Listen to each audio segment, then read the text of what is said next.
नमः परमहंसाय स्वादितचरणकमलचिन्मकरन्दाय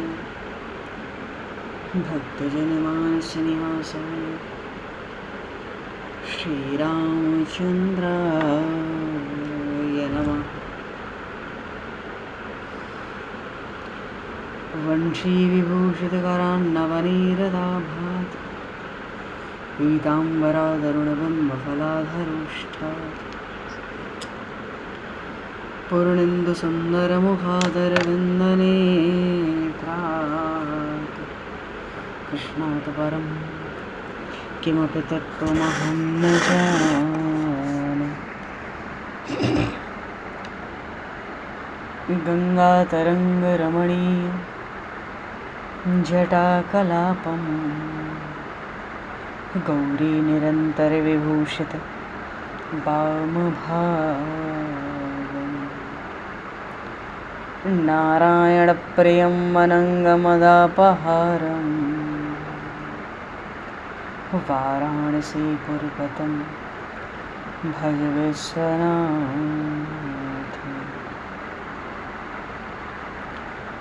प्रह्लादनारदपराशरिपुण्डरीक व्यासयम्बरीशशुकुशौनकभीष्मदालभान्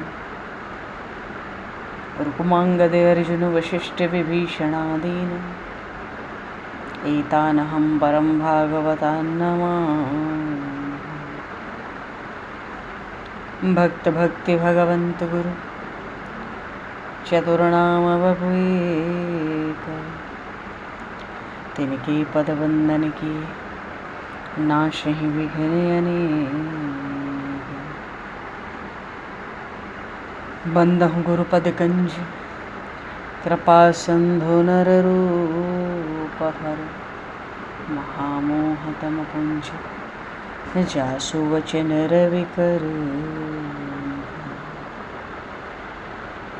हरि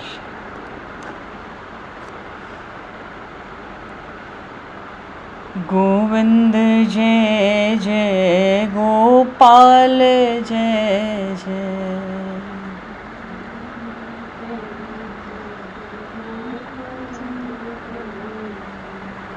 गोविंद जय जय गोपाल जय जय। जय जय गोपाल जय। राधारमण हरि गोविंद जय जय। राधारमण हरि गोविंद जय जय। राधारमण हरि गोविंद जय जय। राधारमण हरि गोविंद। श्री राम जय जय रसिकेश जय जय।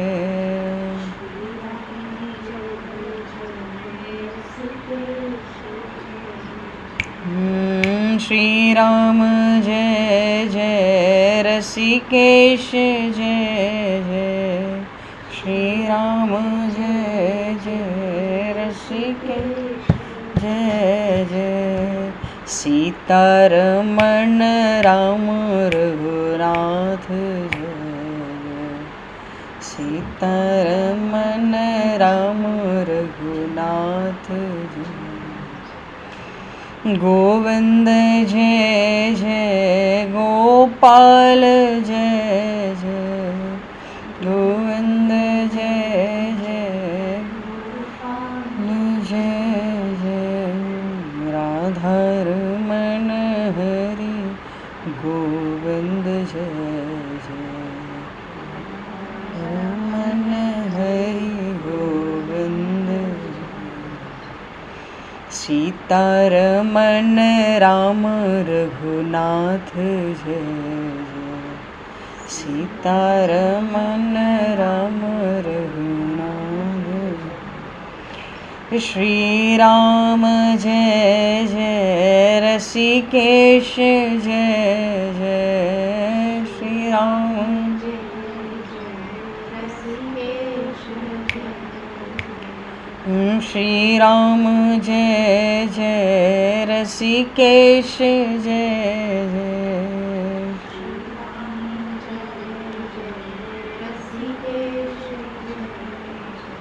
सीतारमन राम रघुनाथ जय जय।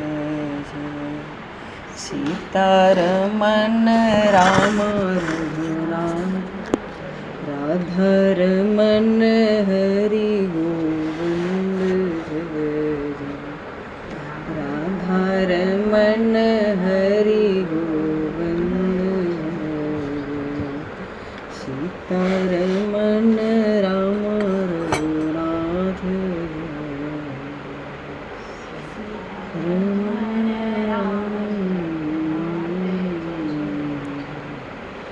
राधारमन हरि गोविंद।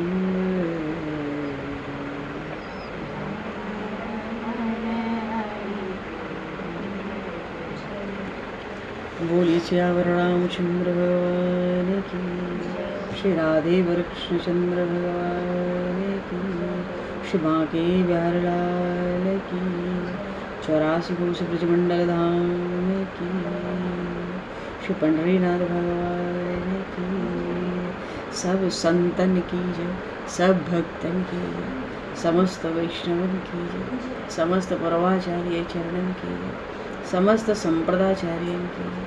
श्री सद्गुरुदेव भगवान की जय।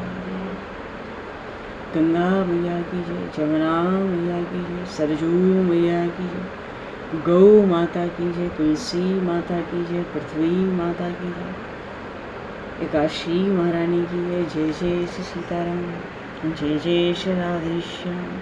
नमः पार्वती पतये हर हर महादेव। अनंत कोटि ब्रह्मांड नायक सर्वेश्वर पूर्ण परात्पर ब्रह्म, असंख्य कल्याण गुणगणलय, भक्त वांछा कल्पतरु, शरणागत वत्सल, भक्त वत्सल, दीनबंधु, दया सिंधु, यदुवंश में अवतंस लीला पुरुषोत्तम भगवान श्री कृष्ण की महती कृपा करने से महापुरुषों की भावमयी सन्निधि में एवं आप सभी श्रद्धालु भक्त वैष्णवों की मंगल सन्निधि में मानव जीवन का सर्वोत्कृष्ट फल भगवत गुणगान, भगवत कथा का आनंद हम सभी श्रीमद् भगवद गीता जी के चिंतन के माध्यम से प्राप्त करने जा रहे हैं। सर्वप्रथम आप सभी भक्त जनों के श्री चरणों में भगवत भाव से सादर वंदन, सादर नमन। आप सभी को यथा योग्य जय श्री राम, जय जय श्री राधे, हरे श्री राम, जय श्री राम, जय सीताराम। वसुदेव सुतं देवं कंसचारूढमर्दनं देवकी परमानंदं कृष्णं वंदे जगद्गुरुं। श्रीरामचंद्र चरणौ मनसा स्मरामि, श्रीरामचंद्र चरणौ वत्सा गृह्णामि, श्रीरामचंद्र चरणौ शिरसा नमामि, श्रीरामचंद्र चरणौ शरणं प्रपद्ये।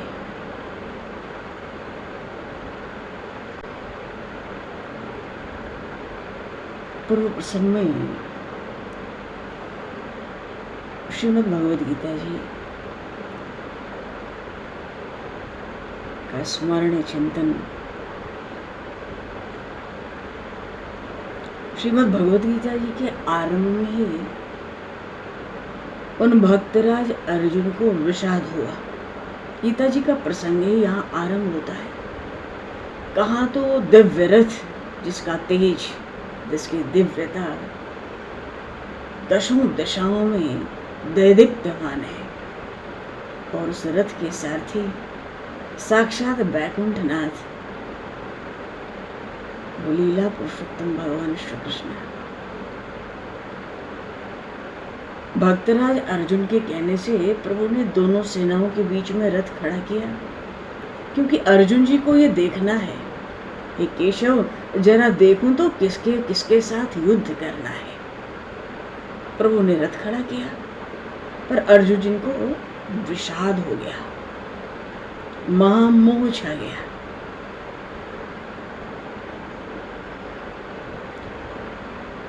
गुरुजनों, पूजनियों को, आदरणीयों को, सब नाते रिश्तेदारों को, परिजनों को देख देख कर उनके मन में बड़ा भारी विषाद।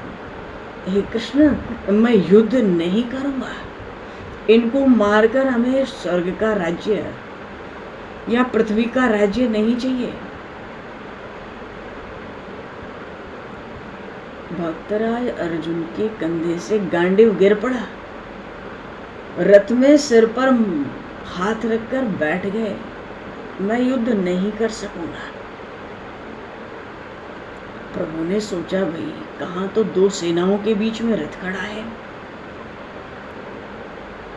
और सेनाएं जब युद्ध में आकर संग्राम के लिए खड़ी हैं, तो ये अर्जुन के भीतर, इसके मन में ये दुर्बलता, ये कायरता कहां से आई। सांख्य योग का प्रसंग है, श्रीमद् भगवद गीता जी का 2रा अध्याय, सांख्य योग। गीता जी में 2 ही मार्ग हैं, ज्ञान का मार्ग और भक्ति का मार्ग। ये मार्ग किस लिए प्रतिपादित हुए? परमात्मा की प्राप्ति के लिए। भगवान की प्राप्ति या तो ज्ञान मार्ग से हो, सब कुछ परमात्मा है, जो दिखता है वो सब झूठ है, और शरीर नाम की कोई चीज न हो, मैंपन ही न हो, ये तो ज्ञान का मार्ग है। पर भक्ति में बड़ी सहजता प्रभु ने दिखाई। प्रभु तो कहते हैं, सुख दुख में समान रहो, जो प्रारब्ध है उसको शांति से भोग लो, काट लो,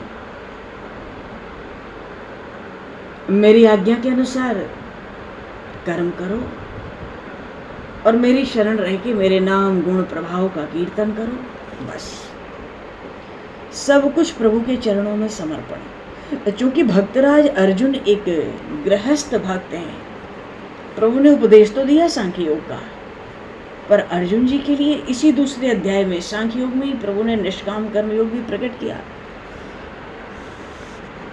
बात ये थी, प्रभु ने देखा कि इस भक्तराज, इस मेरे सखा अर्जुन में तो मैं, मेरा की जड़ है। एक तो मैं युद्ध नहीं करूंगा तो मैं बड़ा प्रबल है, और ये मेरे हैं, मेरे निजजन है, तो मैं इनकी हत्या नहीं करूंगा, ये भले ही मार डाले, मैं भीख मांग कर खाऊंगा पर युद्ध नहीं करूंगा। तो मेरा की भी जड़ बड़ी मजबूत है, और अर्जुन के भीतर मैं भी बड़ा मजबूत है।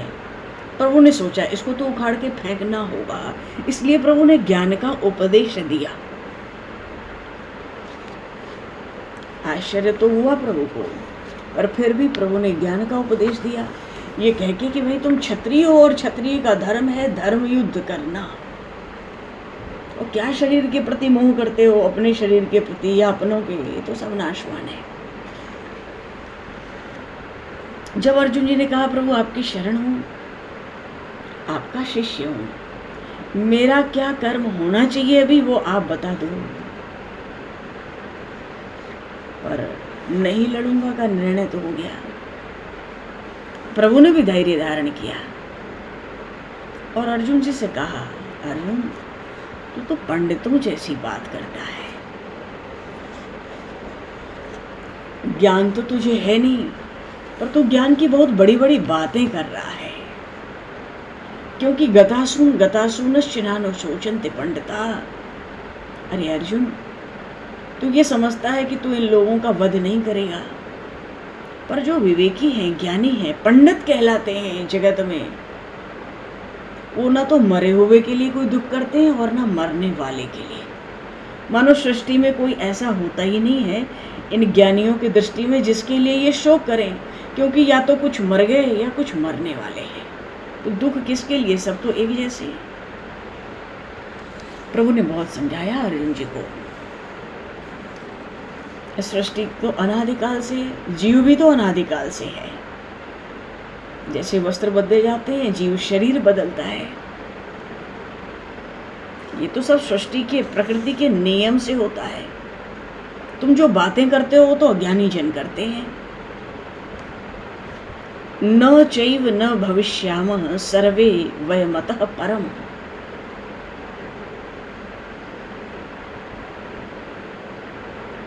मानो प्रभु कह रहे हैं, अर्जुन ये बता, ठीक है तो युद्ध नहीं करेगा, पर जो स्थिति अभी है क्या आगे रहती है?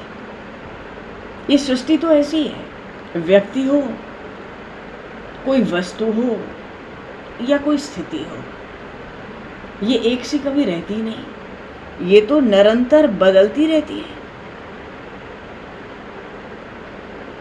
और जितने भी जीव हैं, हम सब लोगों का एक दिन नाश तो हो ही जाएगा, पर तू आत्म तत्व का ज्ञान धारण कर। आत्मा न तो पैदा होती है न मरती है, तो न किसी को मरना है न जीना है। जन्मना मरने ही झूठा है। प्रभु तो कहते हैं गताशू नश्य, ये भ्रम ही झूठा है।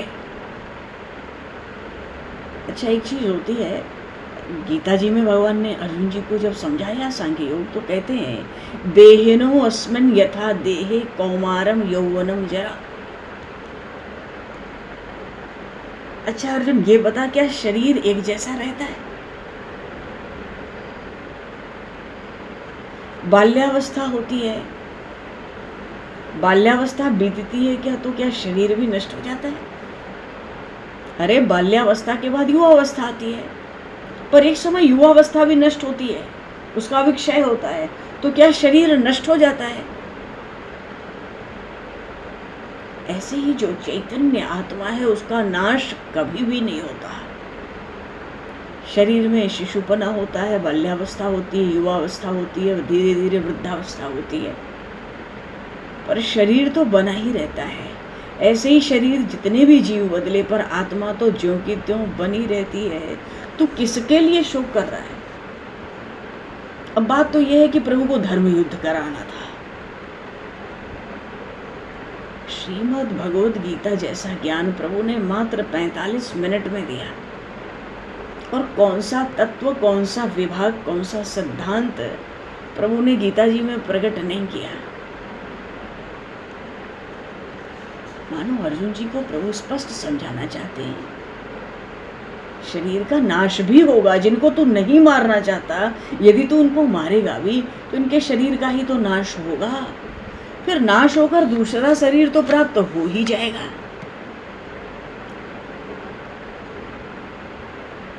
अब प्रभु को समझ आता है ये मैं मेरा की प्रबलता आती कहां से?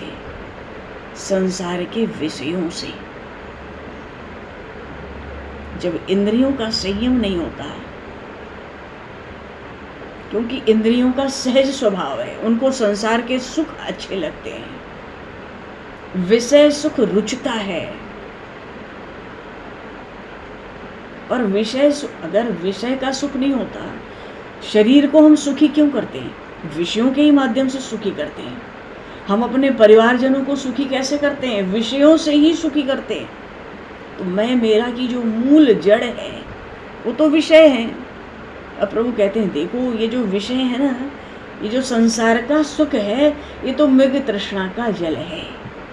दूर से तो मालूम पड़ता है कि जल है, इसमें सुख है, पर वहाँ जाने पर मालूम पड़ता है यहाँ जल नहीं है। और संसार के सुख तो ऐसे हैं, उनके मिलने पर पता पड़ती है ये सुख नहीं, ये तो बड़े भारी दुख हैं। दुख ने ही सुख का मनमोहक रूप धारण किया। संसार तो सच कहिए दुखों का ही घर है। यहाँ जो आया दुखों का ही मेहमान हुआ। क्यों हुआ? क्योंकि हर जीव को सुख की कामना थी। सुख की कामना नहीं होती तो दुख का मेहमान भी वो नहीं होता। तो ये विषय तो अनित्य हैं, संसार के सुख अनित्य हैं। अर्जुन जी ने कहा इनको मारकर हम विषय सुख को, राज्य के भोगों को नहीं भोजना चाहते।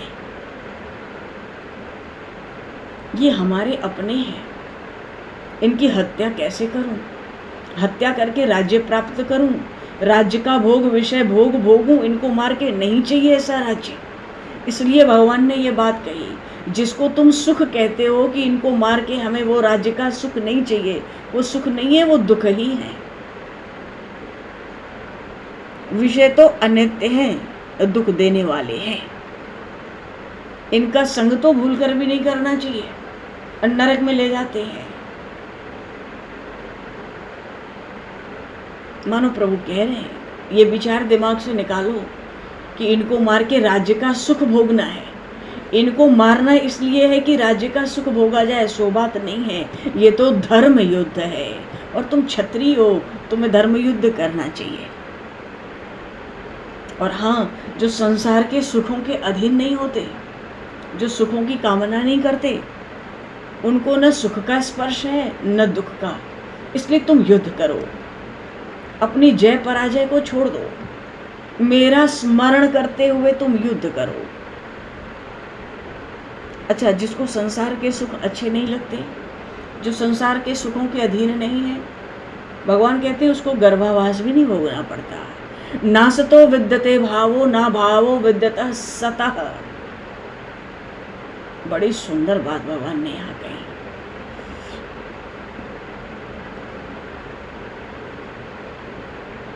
दूध और पानी मिला दिया जाए, जो राजहंस होता है वो दूध को अलग कर देता है, पानी से अलग निकाल लेता है।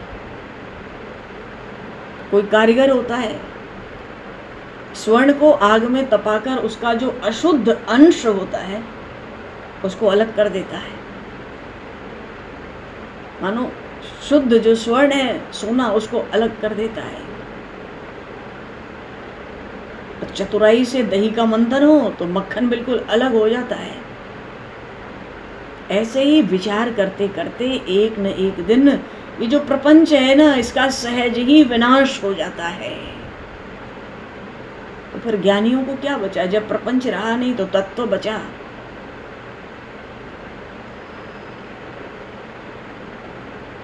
अब जो वस्तु, जो पदार्थ ही नाशवान है, उनमें क्या सुख हो सकता है? किसी व्यक्ति को यह पता हो कि जो भोजन करता हूं उसमें विष मिला है, वो उस विष का स्वाद भी नहीं ले सकता कि विष कैसा होता है स्वाद में। वो तो तुरंत थाली छोड़ के उड़ जाएगा।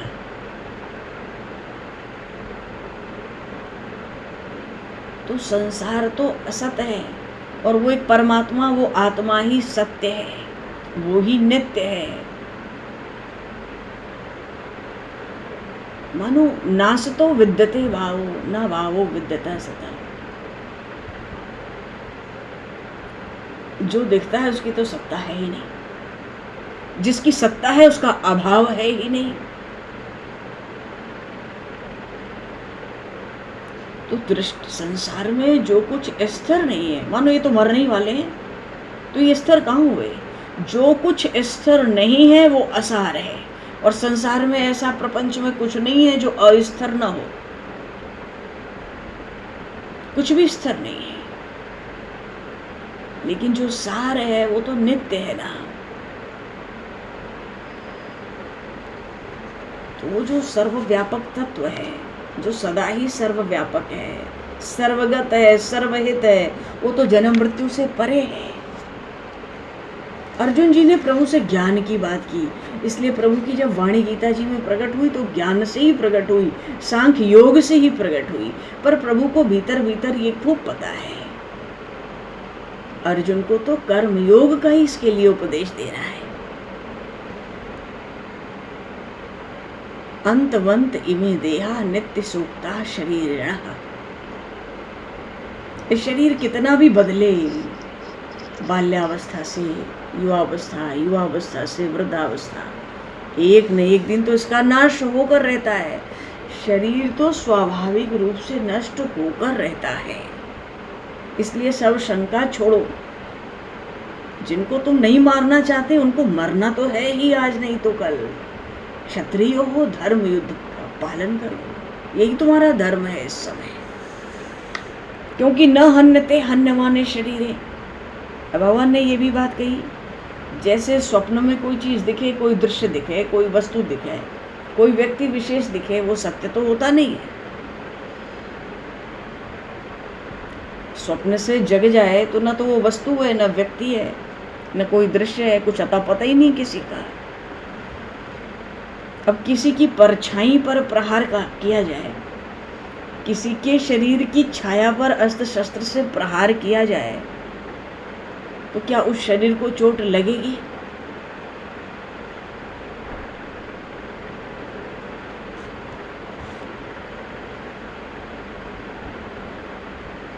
घड़े के भीतर, कलश के भीतर आकाश होता है,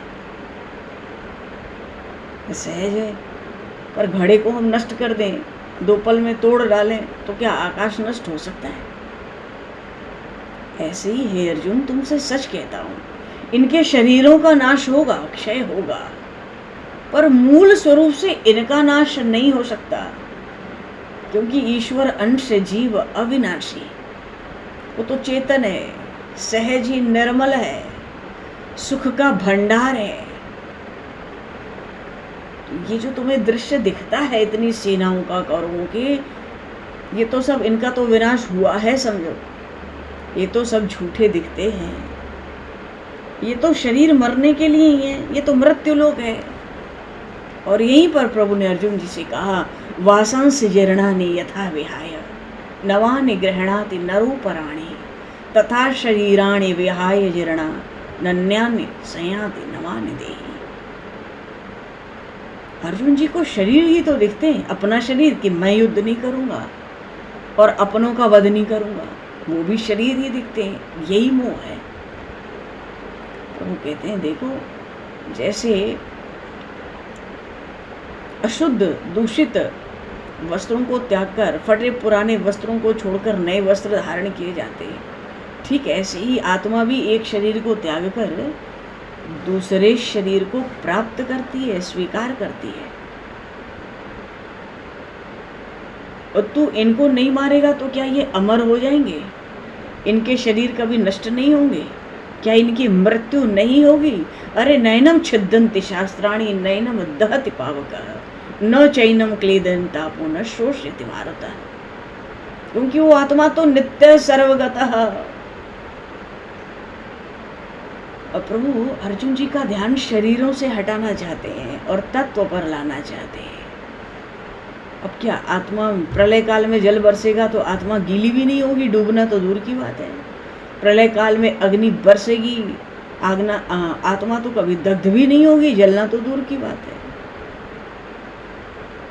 आत्मा तो शाश्वत है, नित्य है, निरंतर है, सर्वव्यापी है। और सर्वव्यापी भी ऐसी कि स्वयं परिपूर्ण है। ऐसा कोई तिल भर का स्थान नहीं जहाँ परमात्मा की सत्ता न हो। जिस एक कण में परमात्मा न हो, परमात्मा का होना ही तो आत्मा की सत्ता है। जैसे आकाश है, अब कोई सोचे हम आकाश से हट जाएं, कुछ समय के लिए आकाश हमें दिखाई न पड़े, हम आकाश से असंग हो जाएं, ये संभव है ही नहीं। जहाँ जाओगे पृथ्वी आकाश पाताल, आकाश मिलेगा।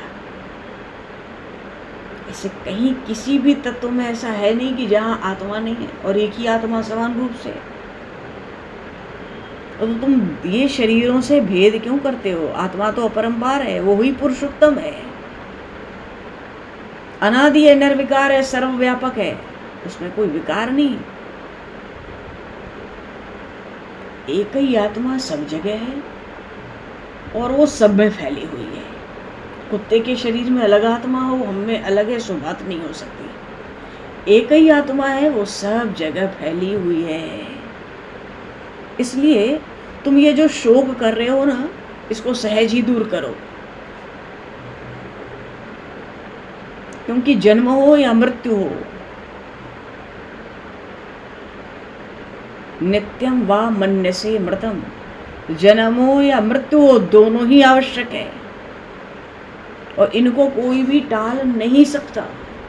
इसलिए प्रभु ने कहा, जातस्य ही ध्रुवो मृत्युर ध्रुवम जन्म मृतस्य च। अर्जुन तू समझ ले, जो जन्म लेता है वो मरता भी है, जो मरता है वो फिर जन्म भी लेता है। ये तो जीवन चक्र एक यंत्र की तरह निरंतर चलता है।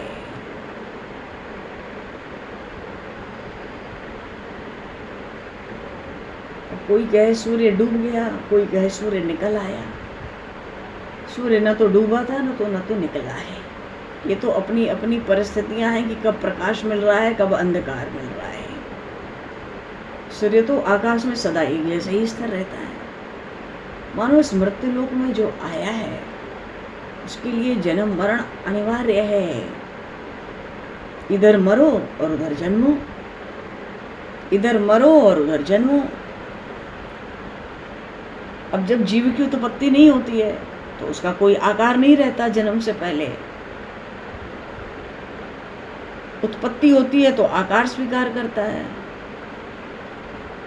शरीर पूरा हुआ तो अपनी पूर्व जो स्थिति थी उसी को जीव प्राप्त कर लेता है। जीव आता है, शरीर धारण करता है, पर जहां से आता है वहां आकार से रहित रहता है बहुत लंबे समय से। और शरीर पूरा करके जब जीव जाता है तो फिर आकार से रहित हो जाता है बहुत लंबे समय के लिए। मानो थोड़े से समय के लिए ही तो जीव दिख रहा है। जन्म मृत्यु के बीच का जो समय है उसी में तो जीव दिखलाई पड़ता है। जैसे नींद में कोई सोया है, जब स्वप्न देखेगा तो थोड़ी ही देर तो असत चीजों को देखेगा जिनका कोई अस्तित्व तो नहीं है। अर्जुन सोचते कि इतने आकार बन क्यों गए फिर जब ये झूठे हैं। अरे माया की शक्ति है। माया के पास दो वस्तुओं का बल है, नाम और रूप। अगर नाम रूप का भेद हटा दे सृष्टि से तो कुछ नहीं बचेगा, प्रपंच ही नहीं बचेगा। हमारा शरीर हो या जगत हो, सबके पास नाम और रूप है। नाम और रूप की शक्ति को पाकर माया प्रबल हो गई है। और जो ज्ञानी है वो तो एक ही तत्व देखते हैं। अर्जुन उठो, ये तो मरे मराए हैं। जैसे विभीषण जी चले थे लंका से तो सबकी आयु लेकर चले। ये बात भगवान शिव ने माता पार्वती से कही। अस कही चला विभीषण जबई, आयुहीन भय सब तबई। ऐसे ही भगवान श्री कृष्ण ने जब कौरव पांडवों की सेनाओं के बीच में रथ खड़ा किया, जैसे ही कौरवों की सेना पर दृष्टि डाली सबकी आयु ले ली। वस्तुतः वो मरे मराए थे। जब महाभारत का युद्ध समाप्त हुआ, बर्बरीक ने इस रहस्य को प्रकट किया पांडवों के समक्ष। भीमसेन कहते थे इसको हमने मारा, अर्जुन कहते थे उसको हमने मारा। बर्बरीक कहता था उसका केवल मुख ही था और तो कुछ था नहीं। भगवान ने उसको जगह दे रखी थी एक वृक्ष पर। उसने ये भेद खोला पांडवों से, तुम लोगों में कि किसी ने किसी को नहीं मारा। वो तो श्री कृष्ण की दृष्टि पड़ते ही युद्ध आरंभ होने से पहले ही मर चुके थे। अपनी एक दृष्टि से श्री कृष्ण ने सबकी आयु ले ली थी। इसलिए प्रभु ये ज्ञान दे रहे हैं अर्जुन जी को कि तुम तो युद्ध करो। प्रभु चाहते हैं भक्त है, इसको यश मिलना चाहिए।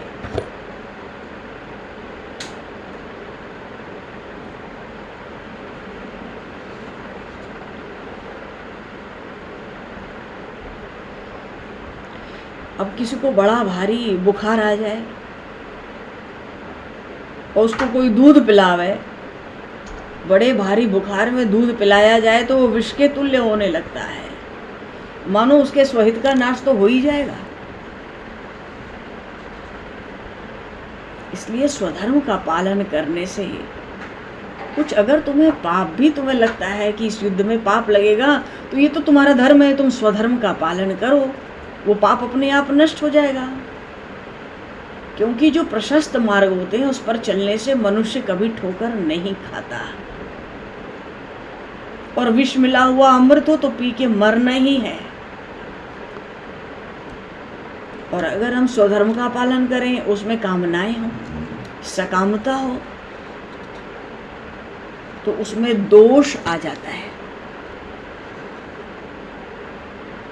इसलिए स्वधर्म का जब पालन करो तो लाभ और हानि की बात को मन में मत आने दो। तुम जय पराजय में सम हो जाओ। इस युद्ध का परिणाम क्या होगा ये तुम भूल जाओ और तुम स्वधर्म का पालन करो। जो कुछ घटित हो जाए इस युद्ध में शांति पूर्वक सहन कर लेना।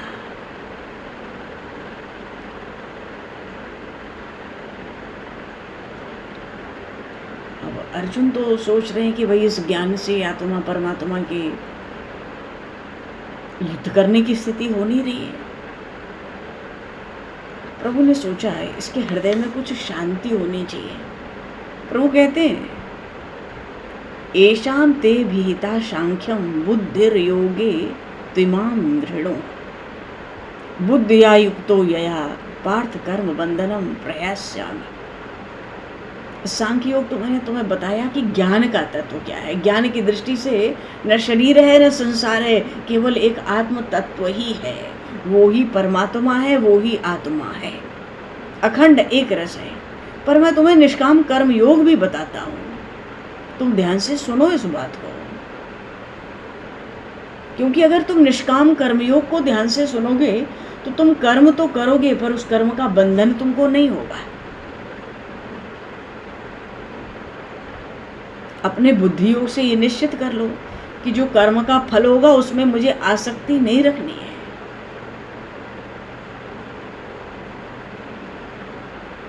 और कर्म का बंधन ना हो तो संसार का भय कट जाता है।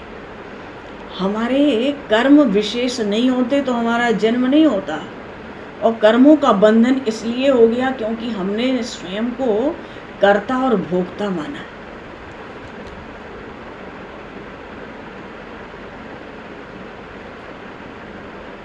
और जितनी भी बड़ी देखो सद्बुद्धि हो, वैसे भी किसी भी सद्भाव या सद्बुद्धि की जो समाप्ति है वो परमात्मा की प्राप्ति में ही होती है। और वो परमात्मा की प्राप्ति तो अत्यंत दुर्लभ है। लेकिन देखो ना, गंगा जी का रुख हमेशा समंदर की ओर होता है। मानो गंगा जी को जैसे समंदर के बिना अन्य गति नहीं है, तो संसार में ये सद्बुद्धि ही ऐसी चीज है, उसके लिए ईश्वर के सिवाय कुछ है ही नहीं, उसको ईश्वर के सिवाय कुछ चाहिए नहीं।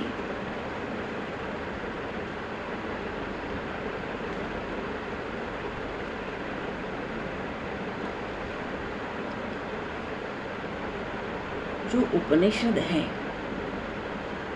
समस्त उपनिषद ये सात्विक कहे गए हैं।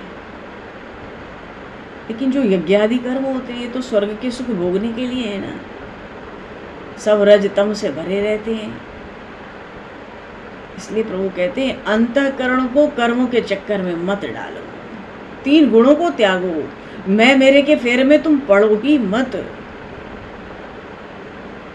और फिर तो अंतःकरण का सारा जो भार है वो परमात्मा पर हो जाएगा। अच्छा, वेदों ने बहुत बड़ी बड़ी बातें की हैं, पर बातें तो हमें वही स्वीकार करनी है जो हमारे लिए हितकारी हों, हमारा कल्याण करने वाली हों। और सारी की सारी पृथ्वी अगर जल में मग्न हो जाए, डूब जाए, फिर भी हमें तो केवल उतना ही जल चाहिए ना जितनी हमें आवश्यकता है। हमें उतना ही जल ग्रहण करना चाहिए। तो जितने ज्ञानी भी हैं वो वेदों का अर्थ चिंतन करते करते करते करते सार तत्व ही तो ग्रहण करते हैं जितना उनके लिए आवश्यक हो। आवश्यक का अर्थ शाश्वत हो। इसलिए भगवान ने कहा कर्मण्ये वाधिकारस्ते मां फलेषु कदाचन मां कर्म फल हेतुर्भुर्मा ते संगोस्त कर्मणि। कर्म ऐसा हो कि कामना से रहित हो, इसलिए तू युद्ध कर। जय पराजय का विचार मत कर, युद्ध के परिणाम की ओर मत देख। तू तो अपने स्वधर्म की क्रिया कर, उसी से सत्कर्म का आचरण हो जाएगा। जब तुम्हें योग होगा तो तुम फल का संग छोड़ दोगे, और फिर जब फल छूट जाएगा तभी मन लगाकर सत्कर्म होता है। कोई भी सत्कर्म जब उसके फल की कामना छूटेगी तभी पूर्ण मन लगाकर वो माना जाता है। अब कोई काम तुम अपने हाथ में लो, प्रभु कह रहे हैं, और वो काम दैव योग से सिद्ध हो जाए तो खुशी के मारे फूलो मत। और किसी कारण से वो काम पूरा ना हो जो तुम हाथ में लो, तो तुम दुख से क्षुब्ध हो मत, दुखी हो मत। कर्म करने से यदि वो सिद्ध हो जाए तो समझो अच्छा हुआ, यदि वो काम खराब हो जाए तो भी यही जानो कि ठीक ही हुआ। मानो जो जो काम होते चले वो सब परमात्मा को समर्पित करते चलो। बस इतना करते ही सब के सब कर्म सहज ही पूर्ण हो जाते हैं। पूर्णता का अर्थ ही है वो कर्म बंधन में नहीं बांधते। हम जीवन भर सफल हो या असफल हो, यदि मेरे सारे कर्म भगवान को समर्पित हों तो वो कर्म बंधन में नहीं डालते। कर्म की जो गति है बड़ी गहन कही गई है।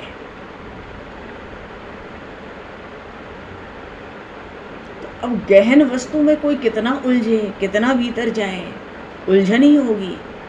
अब प्रभु ने बाहर से बता दिया। उद्धव जी से भी प्रभु ने कहा था, कर्म की इस गहन गति से छुटकारा पाने का एक ही उपाय है, सब तेरे अर्पण। कोई भी कर्म हो उसके फल की कामना हम ना करें, हे नाथ तेरे अर्पण। बस चित्त की वृत्ति शांत हो जाएगी, उसके भीतर क्षमता आ जाएगी। और अगर चित्त हमेशा सम रहे, हमारा चित्त समता में हमेशा रहे, यही तो योग का सार है।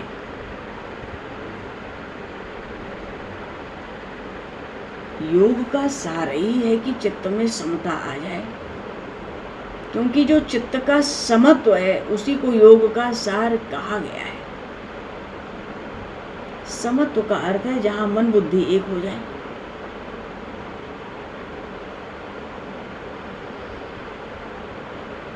मानो प्रभु ने कर्म योग भी बताया। जो कर्म के फल में आसक्ति नहीं रखेगा, आसक्ति का अर्थ है जो कर्म के फल की चाहना नहीं रखेगा कि हम जो भी कर्म करें उसका ये फल हुआ है, हमें तो कर्म करना है, सहज कर्म करते हैं। तो जो कर्म के फल में आसक्त नहीं होता वो जन्म मृत्यु के चक्र में ही नहीं पड़ता। केवल इतना, ये कर्म का सिद्धांत प्रभु ने यहाँ बहुत विलक्षण बताया है। यदि कर्म के फल का भी त्याग कर दिया जाए, अपनी कामता भीतर से त्याग दी जाए, तो हमारा जन्म मृत्यु ना हो, जीव इतने से ही भव सिंधु से पार हो जाए, उसका जन्म मरण टल जाए, वो 84 लाख योनियों से छूट जाए। केवल जो कर्म करें उसके फल की कामना ना करें। घर में भोजन बन रहा है, प्रसादी बन रही है, अब बीच में ही कोई व्यवधान आ जाए, ये तो भोजन बीच में रह गया, कोई कष्ट नहीं उठाना है। स्वधर्म भगवान ने गीता जी में बताया, तुम्हारा जो धर्म है तुम वो करो। कोई काम सिद्ध होता है या नहीं होता है, तुम सब में सम रहो, तुम्हारा जन्म मृत्यु टल जाएगा, तुम जन्म मृत्यु से छुटकारा पा जाओगे।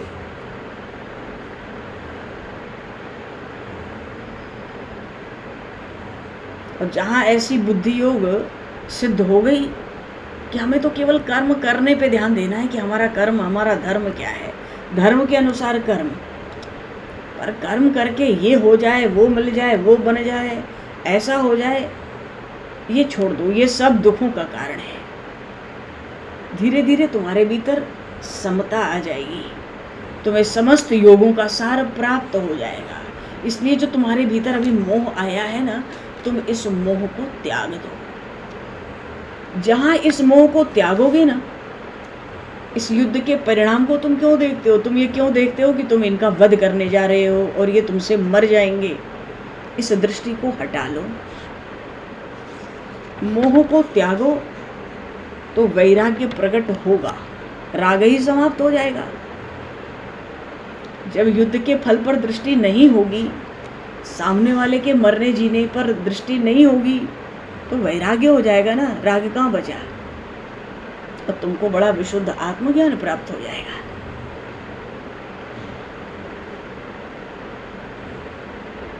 अब अर्जुन जी को प्रभु कहते तो हैं हर तरह से,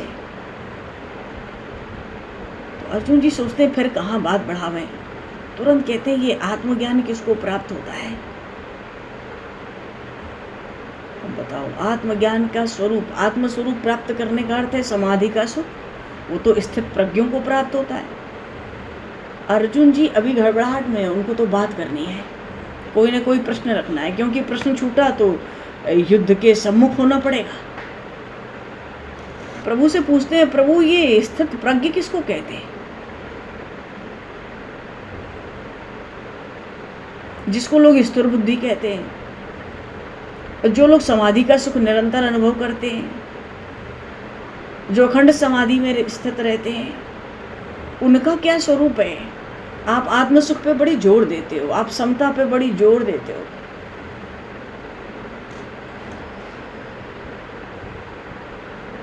तो वो समाधि का सुख, वो समता का सुख मुझे कैसे मिले? मुझे अभी सुख नहीं हो रहा।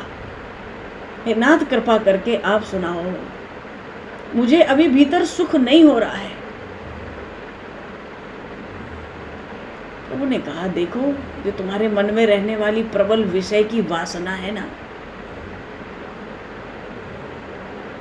जो कामनाएं हैं, आत्मा के सुख की प्राप्ति में वही बाधा डालती हैं। अगर कोई सदा ही संतुष्ट रहे, उसके भीतर कोई कामना ही न रहे, तो कामना तो तब नहीं रहेगी जब राग न हो। तुम्हें तो सब में राग है, तो भीतर तुम्हारे आत्म सुख अभी कैसे होगा? जो व्यक्ति सदा संतुष्ट रहता है, उसके अंतःकरण में समाधान भरा रहता है। कोई जीवात्मा अगर कामना करेगा, फल, कर्म के फल में आसक्ति रखेगा, तो उसका पतन निश्चित है। पर जिसकी कामनाएं बिल्कुल समाप्त हो चुकी हैं,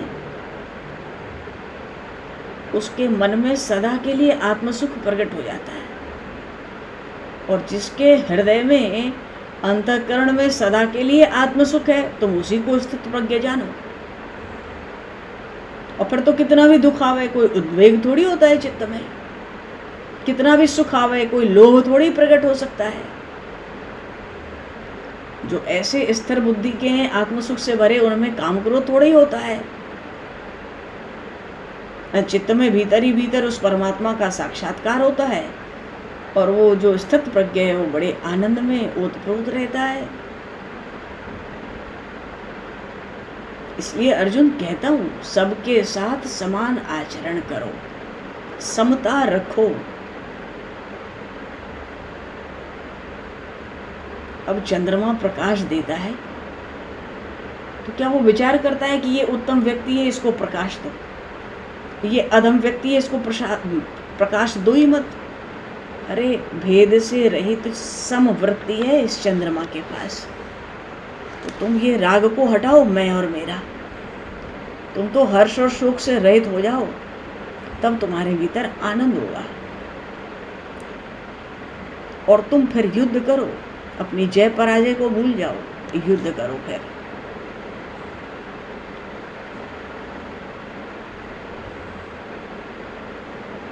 प्रभु ने एक बात बताई अर्जुन जी को, एक बढ़िया बात सुनाता हूं। ये जो योग की साधना करते हैं, बड़ा निश्चय और नियम पूर्वक विषयों का त्याग तो कर देते हैं,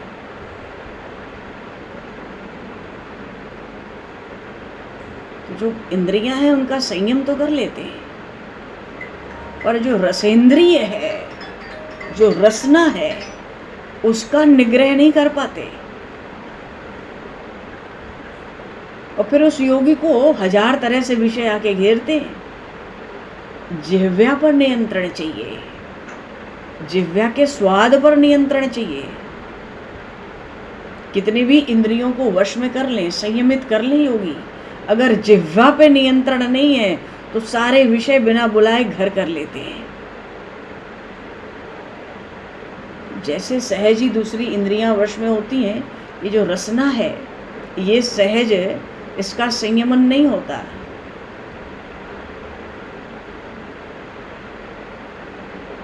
योगी को अंतिम समय तक अगर कोई इंद्रिय विषय सुख बाधा देती है, तो वो केवल रसना है। जिस समय वो सोहम भाव दृढ़ करता है ना कि मैं ही ब्रह्म हूँ, मैं ही परमात्मा हूँ, मैं हूँ,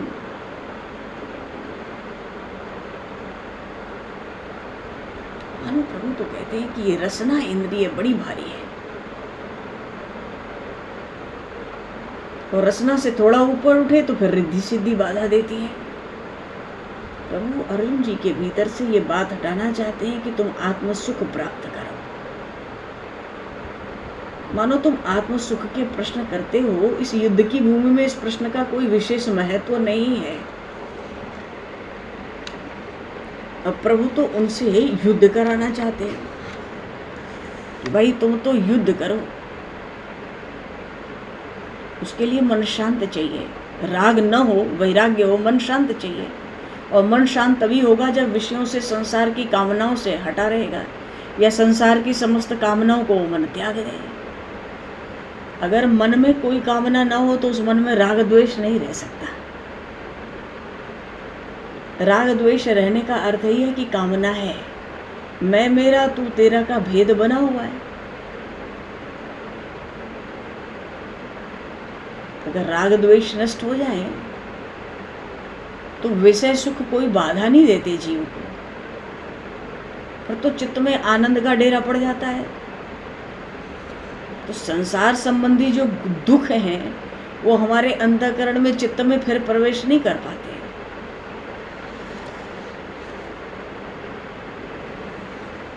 इसलिए अपने दृष्टि का ये जो तुम्हारा राग है मैं मेरा का, तुम इसको त्याग दो, मन को स्थिर कर लो, सारे दुख की जड़ को उखाड़ फेंको।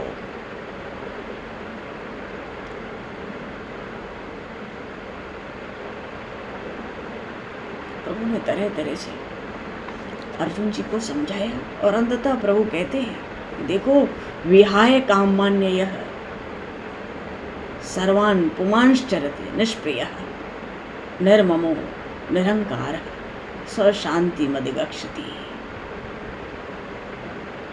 मैं मेरा के हटते ही समस्त कामनाओं का त्याग हो जाएगा। इस मैं मेरा की अपनी सृष्टि को मिटा दो। मैं युद्ध नहीं करूंगा और ये मेरे हैं, इस सृष्टि को हटा दो। जहां मैं मेरा गया, जहां अहम दूर हुआ, ये कामनाएं चली जाएंगी। फिर कामनाएं किसके लिए करना है? फिर तो वो जीव, वो जो स्थित प्रज्ञ है, अजीव है, वो तो विश्व रूप हो जाता है। उसके भीतर परमानंद तभी आता है जब वो मैं मेरा का त्याग कर देता है। मानो प्रभु तो स्वयं सर्वज्ञनाथ है, अपने संवाद का भलीभांति निरूपण कर रहे हैं। प्रभु अर्जुन जी से कहते हैं कि मैं मेरा का त्याग करके भीतर जो भी कामनाएं हैं उनको बहा दो। राज्य का सुख तो तब भोगोगे जब तुम्हारी विजय होगी। तुम विजय की कामना क्यों करते हो? इसीलिए तुम्हारे चित्त में दुख है। तुम मैं मेरा की दृष्टि क्यों रखते हो? इसीलिए तुम्हारे अंदर भय है।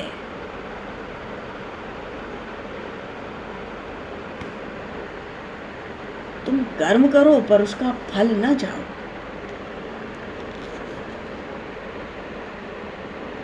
तुम्हारे मारने से यहाँ कोई मरने वाला नहीं है। ये सब पहले ही मरे मराए हुए हैं। ये सारा प्रपंच तो बड़ी तेजी से अपने मृत्यु की ओर बढ़ रहा है। इसलिए दुनिया की सब चिंता छोड़ो और सदा ही स्वधर्म का पालन करो। अपने मन को अपने वश में रखो, निर्द्वंद रहो, और तभी तुम्हारे मन में स्थिरता आएगी, तभी तुम्हारे मन में समता आएगी। भगवान ने तरह तरह से अर्जुन जी को ये बताया कि मनुष्य को अपना धर्म कभी छोड़ना नहीं चाहिए। और तुम जो मरने मारने की बात करते हो, ये तो बिल्कुल वृथा है, ये तो असत्य बात है। क्योंकि शरीर का नाश तो होगा पर आत्मा का तो होगा नहीं। इसलिए तुम्हारा स्वधर्म यही है कि तुम धर्म युद्ध करो। तुम क्षत्रिय हो, क्षत्रिय का धर्म यही है कि तुम धर्म युद्ध करो। इसलिए तुम उठो और तुम लड़ो, हर समय मेरा स्मरण करो। मानो भीतर आत्म सुख, समता कर, भीतर में समता रखो, राग को समाप्त करो, द्वेष अपने आप समाप्त हो जाएगा। और जो हार जीत है या लाभ हानि है, इन सब में मन को समान रखो। स्वधर्म में कामना नहीं हो सकती, वो तो स्वधर्म को भी दूषित कर दे। इसलिए कामना को त्याग कर युद्ध के परिणाम को न सोचकर केवल अपने धर्म के प्रतिपादन के लिए, हे अर्जुन तुम उठो और युद्ध करो।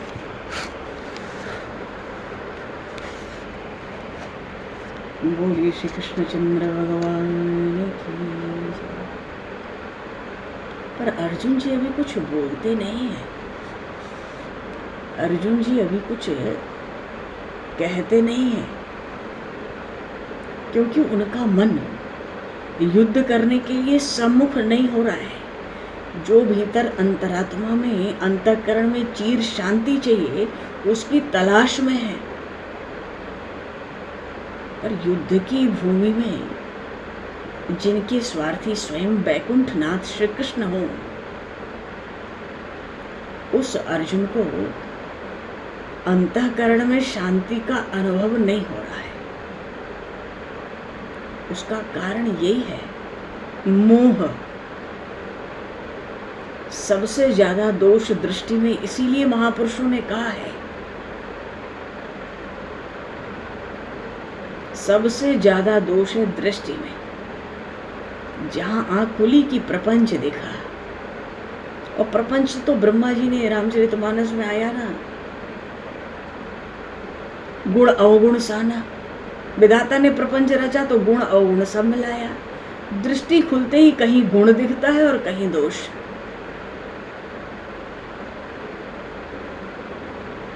सारी सृष्टि को तो गुण दोष में विश्व की न करता है, विधाता ने गुण दोष में सान दिया है।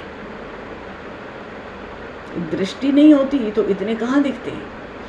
अंतःकरण की चीर शांति के लिए, अंतःकरण के आनंद के लिए तो दृष्टि बंद ही चाहिए। जब तक हम बाहर देखते हैं तो हम भीतर नहीं देख पाते। एक महापुरुष कहते थे, भगवत प्राप्त संत थे, कहते थे जिस दिन तुम अपने को देखोगे, जिस दिन तुम खुद को पहचान जाओगे, उस दिन तुम परमात्मा को पहचान जाओगे। दुनिया बाहर देखती है, तुम भीतर देखो, क्योंकि जो कुछ है वो भीतर है, बाहर कुछ नहीं। बाहर तो जहां दृष्टि खुली राग द्वेष है, मैं तू है, तेरा मेरा है, प्रबल माया का परिवार है, माया को नाम रूप का बल मिला है। दृष्टि खुलते ही माया का विलास है, और दृष्टि बंद होते ही आत्म सुख की प्राप्ति है। इसलिए प्रभु ने बड़ी सावधानी से अर्जुन जी से कहा, बहुत सार बात कही। स्वधर्म का पालन, कामनाओं का त्याग करके फिर शांति आ जाएगी। जिस भी चित्त में शांति का अनुभव नहीं होता, कामनाओं के कारण नहीं होता। हमारे भीतर से ये कामनाएं निकल जाएं, इच्छाएं निकल जाएं। एक महापुरुष कहते थे, ये इच्छाएं बड़ी प्रबल हैं, ये कभी पूरी होती नहीं। जीव पूरा हो जाए उसका शरीर, इच्छाएं पूरी होती नहीं। तो इच्छाओं के पूर्ण होने का क्या उपाय है? इच्छाओं का त्याग एकमात्र उपाय है। इच्छाओं का, कामनाओं का त्याग। जब जीव सकामता को त्याग देगा तो राग द्वेष गया, वैराग्य का आविर्भाव हुआ। वैराग्य आने के बाद जो भी ज्ञान जीवन में आता है वो ठहरता है, वो टिकता है। और इस ज्ञान और वैराग्य के आधार से ही भगवान की भक्ति भी पुष्ट होती है। संसार में कहीं भी राग हो तो परमात्मा में राग नहीं हो सकता पूरा। परमात्मा जीव को तभी अपनाता है जब वो अपने संपूर्ण राग को छोड़ देता है, संपूर्ण कामनाओं को त्याग देता है। क्योंकि जब तक कामना है, अंतःकरण का तो मल है वो, और प्रभु को तो निर्मल मन चाहिए। निर्मल मन जन सो मोहि पावा। तो अंतःकरण निर्मल हो, इसके लिए स्वधर्म का आचरण, और उस स्वधर्म के आचरण में कोई दोबारा दोष ना आ जाए, तो जो कर्म किए जाएं उनकी कामनाओं का त्याग, उनमें सकामता का त्याग, उनके फल का त्याग, किए जाने वाले कर्मों में फल की आसक्ति ना रहे। प्रभु ने कैसी दुर्लभ बात कह दी, जन्म मृत्यु का चक्र छूट जाता है, कर्म का बंधन बचा ही नहीं, जीव मुक्त हो जाता है। और जीते जी ऐसे स्वधर्म का आचरण होने लगे तो इसके अभ्यास से कुछ ही समय में जीव मुक्त हो जाता है। क्योंकि वो जीते जी मुक्त होता है तो उसको जीवन मुक्त कहते हैं। बोलिए श्री भक्तवत्सल भगवान की, श्रीमद् भगवद गीता जी की। चलो भगवान, समय को दृष्टिगत करते हुए बंधु प्रभु का नाम लेकर वाणी को विराम दिया जाए।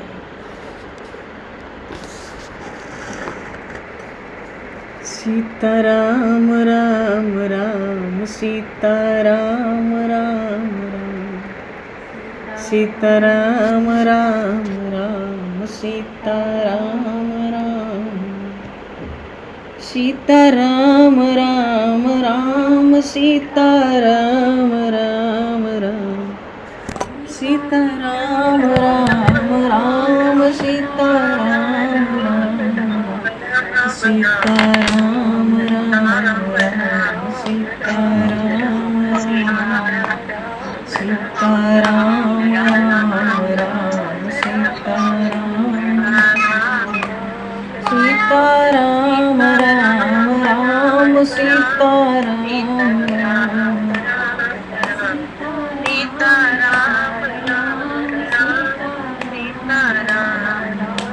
सीताराम राम राम सीताराम, राधे श्याम श्याम श्याम, राधे श्याम श्याम श्याम, राधे श्याम श्याम श्याम, राधे श्याम श्याम श्याम, राधे श्याम श्याम श्याम,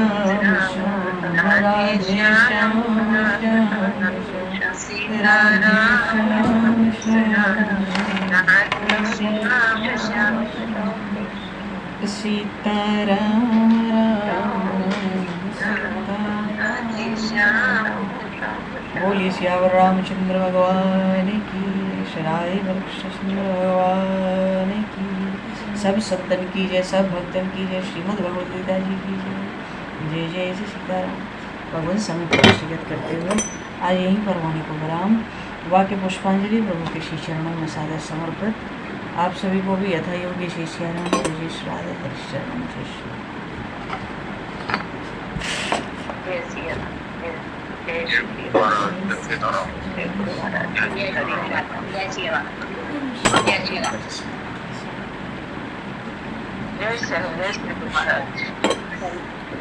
बोलो सियावर रामचंद्र भगवान की जय। श्री राम।